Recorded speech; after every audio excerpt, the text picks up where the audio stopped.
യമണ്ടയാണോ? യമണ്ടയല്ല, മഞ്ച. മര്യാദയ്ക്ക് നിന്നില്ലെങ്കിൽ മണ്ട അടിച്ചാൻ പൊട്ടിക്കും. ഒന്നും അല്ലെങ്കിൽ നിങ്ങൾ ഒരു കോളേജ് അധ്യാപികയല്ലേ? അതെ അതെ. എന്നിട്ടാണോ നിങ്ങൾ ഇമാതിരി പരിപാടിയൊക്കെ കാണിക്കുന്നത്?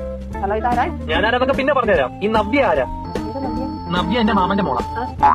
അത് അറിയാൻ പാടില്ലാത്തോണ്ടല്ലേ ഇയാളോട് ചോദിച്ചേ.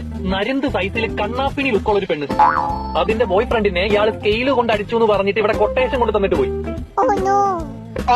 കോളേജാണോ കോളനിയാണോ എന്നൊന്നും എനിക്കറിയത്തില്ല. ഇമാതിരി തുക്കനാറ്റ് കൊട്ടേഷൻ ഒന്നും ഞാൻ എടുക്കത്തില്ല. പറഞ്ഞു തീർക്കാൻ പറ്റുന്നുണ്ടെങ്കിൽ പറഞ്ഞു സോൾവ് ചെയ്യും, അല്ലെങ്കിൽ നിങ്ങൾ വിവരം അറിയും. മനസ്സിലായോ? കൊട്ടേഷൻ കൊടുക്കും. എന്റെ സ്കൂളിലെ ടീച്ചർ അടിച്ചെന്നൊക്കെ പറഞ്ഞിട്ട് എനിക്കറിയാം. നിന്റെ പോലത്തെ ആരും കൊടുത്ത കൊട്ടേഷനാണ്. കാമുകിയെ കൊണ്ട് കൊട്ടേഷൻ കൊടുത്തു. ഡൊമിനിക് എന്ന് പറഞ്ഞാൽ അധികം ആർക്ക് മനസ്സിലാവത്തില്ല. എന്നാ പറഞ്ഞാൽ മനസ്സിലാവുന്ന ഒരു പേര് നാട്ടുകാരുടെ ഇടയിൽ എനിക്കുണ്ട്. വൈപ്പർ ഡൊക്കു.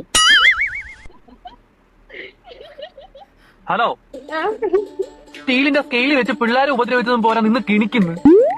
കോളേജ് പഠിപ്പിക്കുന്ന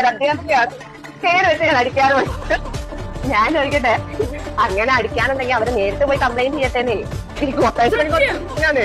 ഈ വൈപ്പർ ഡൊക്കു ഇവിടെ ഇരിക്കുന്നതേ കൊട്ടേഷൻ എടുക്കാനാ, അല്ലാതെ വരുന്നവർക്ക് പാലും വെള്ളവും പരിപ്പോടെ ഉണ്ടാക്കി കൊടുക്കാനല്ല.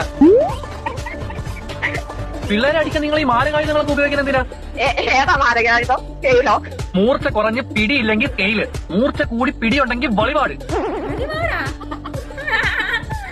അതെന്തിനു പേരാണ്?